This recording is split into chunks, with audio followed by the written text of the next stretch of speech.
Hello, everyone, and welcome back to the RMTV Women's Podcast. This is episode 124.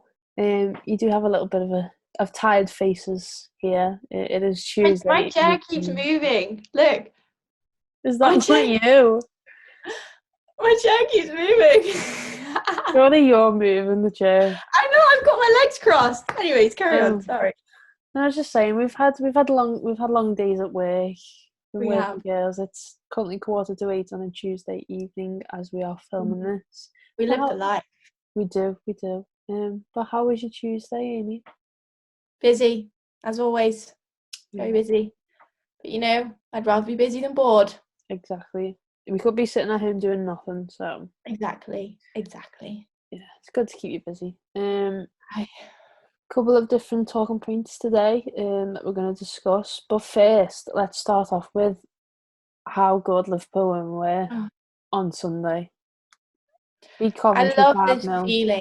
I love this feeling. It's happened for 3 weeks in a row now, and I still feel just as good every time that it happens. Yeah, it's so nice just to be back, winning games regularly, and just one thing that we mentioned after the game on Sunday was just how much they enjoyed, how much they enjoyed playing the game. They look like they've just had a really good time, on the pitch, and that's the main thing. And being consistent and keeping results going. It's just enjoying your football. Oh, 100%. I think especially the last 2-3 games, there's been a massive shift in general positivity. Yeah. Surrounding not just the players but the whole club as well. That's kind of what it feels from the outside.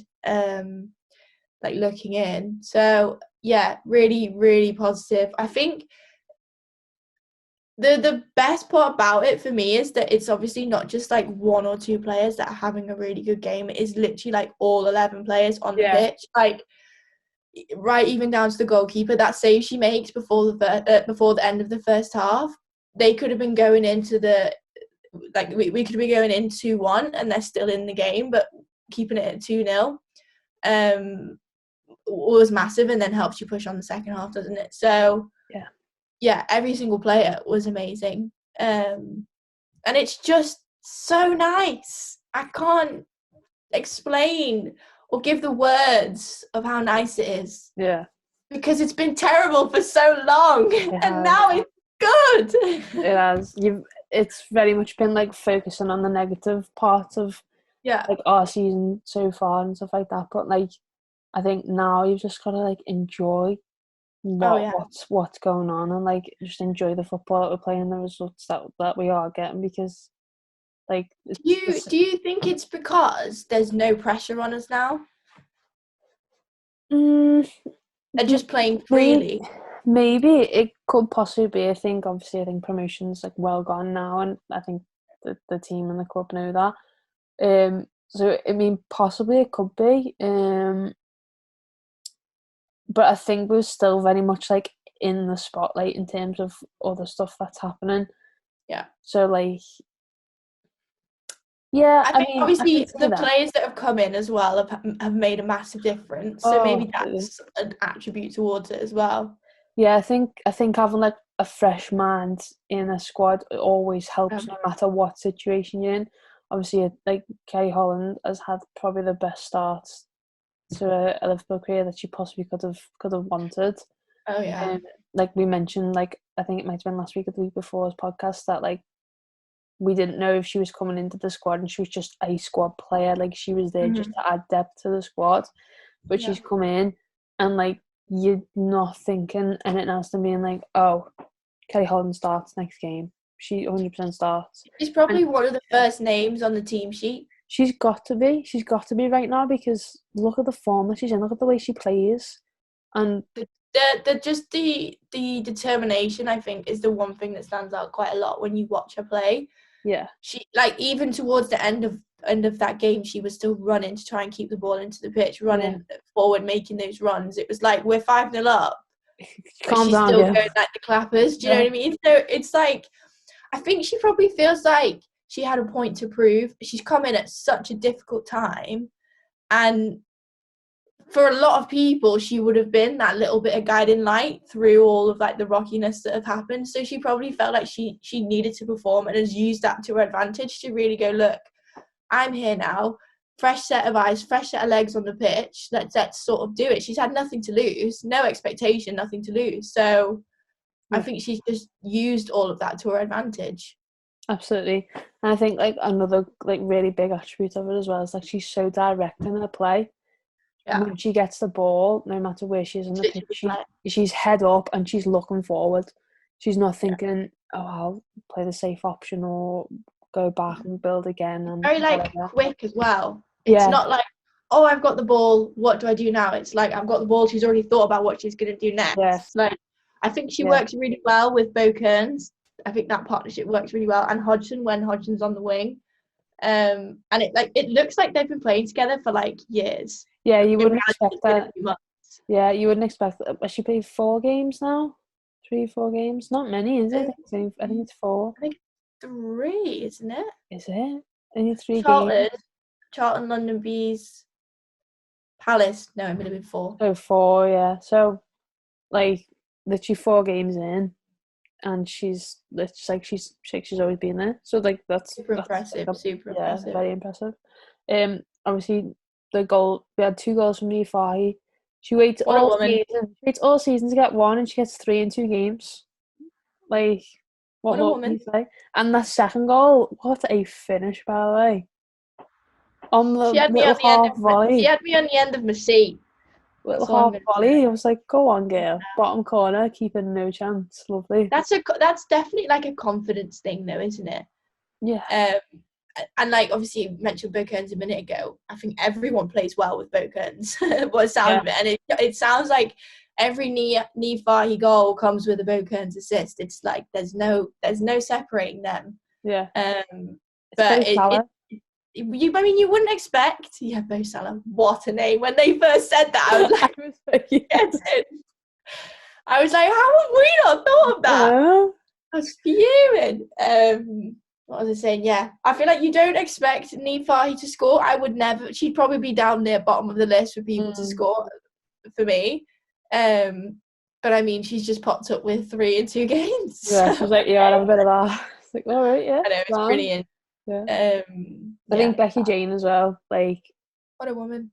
What a woman! Playing further up in recent games, and it's paying off. You know, how have we not played her there before? That's all I'm gonna say. I don't know. We've been missing out. We've untapped talent. When I did see the team sheet at first on Sunday, I was like, oh, is Becky Jane gone back into right back? It wasn't until I watched the game and I was like, no, Roberts is clearly playing right back. Like, what are you on about then? But when I thought of Becky Jane playing right back again, I was actually a bit disappointed. I was like, oh, I want to like. I know, it's exciting, isn't it? Yeah, she's just so good. She's really quick, and I'm just like, go on, girl, I love it. Absolutely love it. And it's the pace. Oh my god! Honestly, like, how old is she? I don't know. I think she's like, I don't want to say. I'd say mid to late 20s. I think she might be older than that. You know, I think she's like 30, 31. I don't know. But anyway, let me Google while you talk. Yeah, I mean, whatever her age is, she's quick for it because there was one moment in the game, I think 28, I was right. Oh, sorry, Becky Jane, I've just aged you by 3 years then. I'm so sorry. I'm so sorry. I was like, when you said it, you better be right, otherwise that is a fly on Becky Jane. I'm so sorry. I really didn't, not that you look it at all. Oh, God. Anyway. I think, she's messed up there big time. I do apologise. She's never coming on our podcast, ever. No, that's it. I've ruined all the chances. We've lost her. There was a moment in the game, I think it was first half, and I think someone's just kicked the ball away. Just get it out, clear lines, reset. And Becky Jane just sprints and runs after the ball, wins it back, and is like, and everyone else is like 10 seconds behind her because no one's expecting to chase this ball down. She just gets it and there's like no one available, and you're like, right, okay. I think she does get the cross into the box at one point, but I was just like, like, you didn't need to chase that ball down there, and yet you did, won it, and still kept hold of it. I know. It's just brilliant. Yeah. The whole team just brilliant. Yeah. I can't say any more. No. And then obviously Mel Lawley comes on, grabs herself a goal. Super sub. What a woman. What a woman. I know. I think I think she'll have been aggrieved that she didn't start, let's be honest. Although they said she had a bit of a knock, so that's probably something to do with it. But to come on and make such an impact, she wants to be in that starting 11. And there is such high competition at the moment. So, and she comes on and does that. I wouldn't be surprised if you see her in the starting 11 next week. Yeah, I'd hope so. But it's kind of at the point now where it's like, well, who do you start up front now then? Like, well, it's not Babajide. It's definitely not Babajide. Because like I do quite like the like Ash Hodgson up front and whatnot as well. Yeah. Like Hodgson, Becky Jane, Holland, that's clearly worked well. So it's like who you're dropping then, because you think about you've got to bring Fernie back in, you've got to bring Mel Lawley back in. Thestrup's an option if depending on what style of game you want to go for, and it's like who'd you pick? I don't know. Who'd you pick? It's not my job, thank God. Thank God for that. Yeah. We'll stop fangirling over Liverpool now. Over Becky Jane. Over Becky Jane specifically and Kelly Holland specifically. Yeah. Some unfortunate news for football though is that tiers 3 to 7 will not continue for the remainder of the season. There's been no fixtures since the start of January anyway, but no further fixtures will take place for the rest of this season. And then obviously no promotion or relegation either. I think you summed it up perfectly when it was put in the group chat that like clubs have just been stuck basically for like 2 seasons now. Mm-hmm. And it's kind of like, yeah, they're just not moving forward. They're not being able to progress at all. You know, if you think about it, like if a team would have gone up last season and could have potentially gone up this season, that's 2 tiers they've moved up. That's a big step in the game. And you know, here they are, and they're just so stuck at the moment. It's kind of hard to see how it's going to sort of play out over the next couple of seasons for some of these clubs, really, isn't it? Yeah, it's really sad, especially as someone who, like, I'm still involved. Eventually, when my knee decides to not break, I'm no longer glad. Yeah, like our training resumes at the end of this month. Obviously, regardless of whether there's any fixtures, training can still go ahead at the end of March, which is at least something, I guess. Imagine if it's still, even training was still. They scrapped everything, yeah. Oh, but it's just so sad. I mean, you can't blame anyone. It's a global pandemic and there's things that have gotten in the way, and obviously safety comes first. But that is 2 whole seasons of development of players. Think of all the young players that have missed out on things as well. Not necessarily players like us who are a little bit older, but the younger generation, the younger generation of kids, like the 10 to 15-year-olds who are still developing as footballers. That's 2 years of game time that they've missed out on.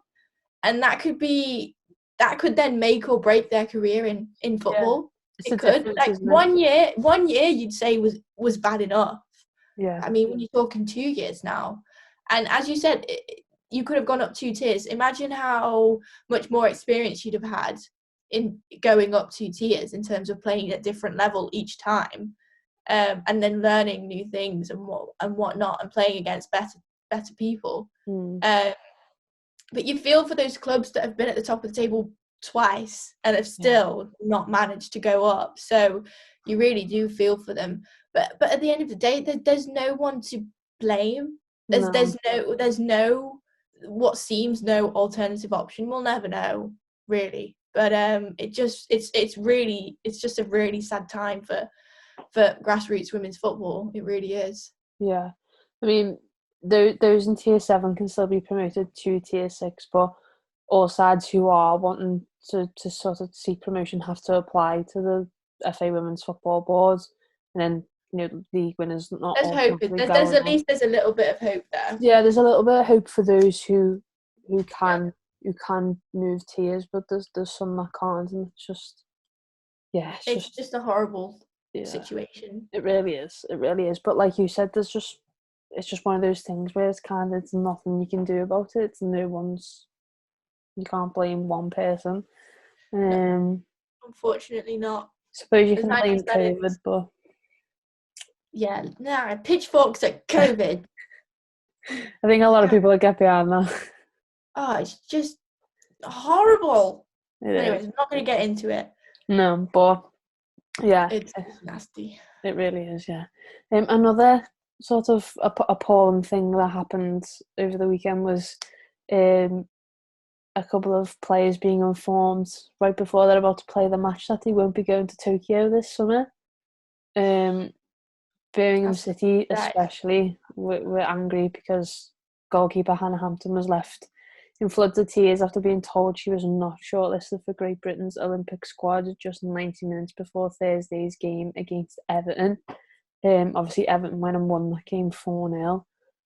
Like, what? Like, it's appalling.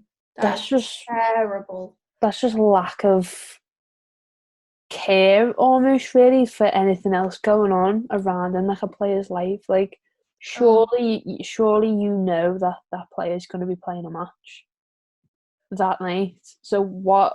Why? And apparently it wasn't even a phone call for some of them either. It was in an email or something like that as well. I've heard. So, like, what?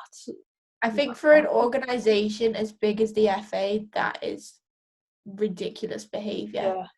I mean, they deal with player contact on a daily basis, and they are in charge of scheduling, so they obviously know that there is a game going There's on. something going on, yeah. That is just horrendous. I mean, the poor girl was in tears. Yeah. I mean, and then have and to then go to and go play and have to play. And look, Birmingham are facing potential relegation as well, so every game counts for them at the moment. Yeah. And against a tough Everton side, and apparently, that is just horrible. And I properly feel for the players as well. I mean, it's not just Hannah Hampton. Other players will deal with other things in different ways.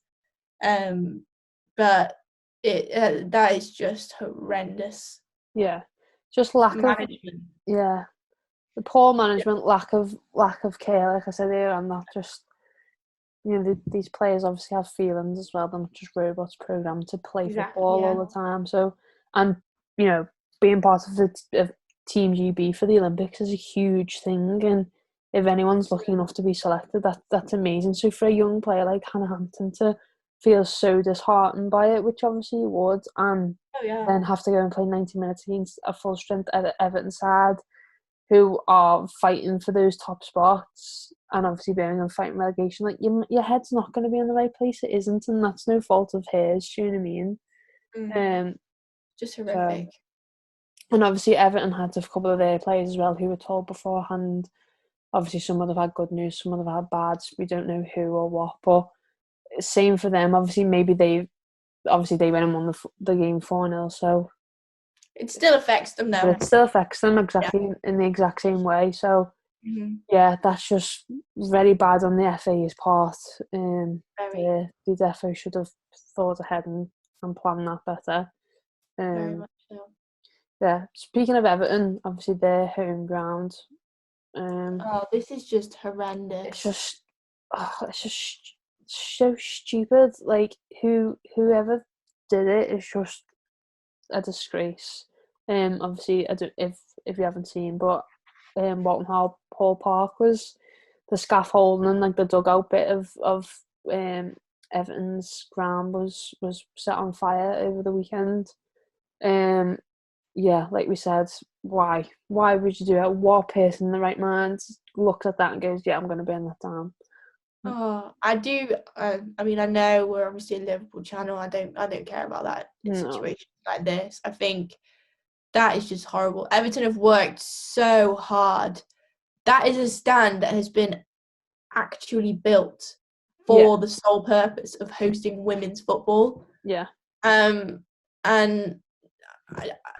it's just horrendous. What goes through people's minds to think that that's acceptable to do, and that the club have worked really hard to get that off the ground and call it. It's their home at the end of the day, and their home has been vandalised. It's just absolutely horrific. and whoever it is should be absolutely disgusted with themselves. Yeah, it's just absolutely unnecessary. It's not needed. Like you said, Walton Hall Park's such a great place. Like I've been there a couple of times, and it's just so for a short space of time that they had to sort of get it together. They did really well. It's a great pitch. It's a great little area that you can host games at, and it's so easy for fans to get to. And I think that's obviously with it being in a local park, it's so easy access as well for someone to do damage like this, and that's probably the bad thing. But that's no spite on Everton or what they've done. Like that's that person just being an idiot and trying to just not considering anyone else's feelings. It's ridiculous. No, and to it's such a the dugout, like the temporary scaffolding where like the press areas and the dugout is like wasn't a small part that was damaged. Oh, it was a huge part. It really frustrates me, things like that. It really does. Yeah, I mean, thankfully it wasn't that badly damaged that it was done for the rest of the season yet. Like the game, if they got one Wednesday night or is it tomorrow? Is it Chelsea that they're playing soon? They're playing Chelsea at some point this week, yeah. So and that game's still going ahead. So thankfully it's not completely ruined it or anything like that. But yeah, just give your head a wobble. Why would you do that? Look, I don't get a life. Yeah, like. Yeah. Don't go breaking other people's. Do you know what I mean? Exactly. Well, and then some cheerful news. Obviously, Chelsea won. Cheerful for Chelsea, not so much Bristol. Not so much Bristol, unfortunately, but they won the cup on Sunday. Beat Bristol 6-0. I think obviously the scoreline isn't the best on Bristol's part, but the fact that Bristol, like no disrespect, but the fact that they got that final was huge for them in their season. Obviously fighting relegation right now, but yeah, just what a day that would have been just for their fans. Obviously the scoreline was not what they wanted, but just to experience that cup final would have just been amazing for them. Chelsea had a wonderful time. They had a great time, didn't they? Yeah, Frank Carey was just absolutely everywhere. Sam Kerr as well, getting a hat-trick. I've been waiting for that backflip for a long time. And I feel some sense of relief now I've seen it. It was funny, she put on it an Instagram caption was like better late than ever because everyone's been waiting for that backflip for a long time and we finally got it. Yeah, I think she felt like she probably had a point to prove. Probably. But I mean, there's no underestimating Sam Kerr. They're absolutely deadly in front of the goal. Yeah. But 6-0, you got to feel sorry for Bristol there, haven't you? But I mean, I think going into it, you always knew that Chelsea would have the best shot of winning that game. But I mean, as you said, like for Bristol to get there is such a great achievement, and I'm sure everyone involved will really, really appreciate that journey. And they have quite a lot of young players, so obviously a taste for them what having a good cup run means, and hopefully it kind of pushes them on for the rest of their season. But Chelsea just looking super dominant. Yeah, I mean they're currently top of the WSL as well, 3 points ahead of Man City, so they could potentially win the cup, the league, and they've still got the Champions League to go through as well. So, they're just on a winning streak. They really are. They play Wolfsburg in the quarterfinal of the Champions League, so that's they're more than capable of winning that tie as well. I think they'll want to win the Champions League this season, Chelsea. I think that's something that's really on their mind right now. Yeah. That they want to win. I think Emma Hayes is really desperate to win that as well. So why not? Why not? They could go on and win everything. They've got the calibre to do it, haven't they? And obviously they've still got the FA Cup to go through as well. So they could end up winning everything this season, Chelsea, and I wouldn't put it past them either. That's super good. Super. We're jealous. I'm glad we've not had to come up against them. Yeah, me too. Because that would be interesting. Yeah, although I don't think I've seen Sam Kerr live yet, which is really irritating. Honestly, when she first signed, that was the one thing we used to talk about all the time. Because we'd got relegated, we're like, yeah, we'll go watch it when Everton's playing them, and we just haven't been able to. We just didn't, yeah. We missed out on Alex Morgan. So far, Sam Kerr, Tobin Heath. Oh, you've seen? No, Tobin I've seen Tobin Heath. It's good. Yeah, I've not. Good. I've seen Tobin Heath. Yeah, and we won that game as well, so it was great. I know. Killed 2 birds with 1 stone there, didn't you? Yeah, it was a great day. It was a wonderful day. Proud of you. Thanks. Yeah, but one day we'll get to see her one day. We'll go to America and watch her. Why should I be there? I'm talking about Alex Morgan, but yeah. Oh, I was still talking about Sam Kerr. Oh no, we'll see Sam Kerr. She's here for the long one. She's the easy one out of them all. I know, yeah. We just need to get back into WSL and at least have two tries to be able to see her. Yeah, exactly. Yeah. Oh, one day, but we'll get there eventually. Yeah. But yeah, that's everything on today's agenda. I hope you enjoyed all of our talking points today. Let us know your thoughts in the comment section below about everything discussed, and we will see you. Do we have a game this weekend? No, we don't. There's no games this weekend, unfortunately. Yeah, but we're going to do some social stuff, so keep your eyes peeled for some quizzes and stuff like that.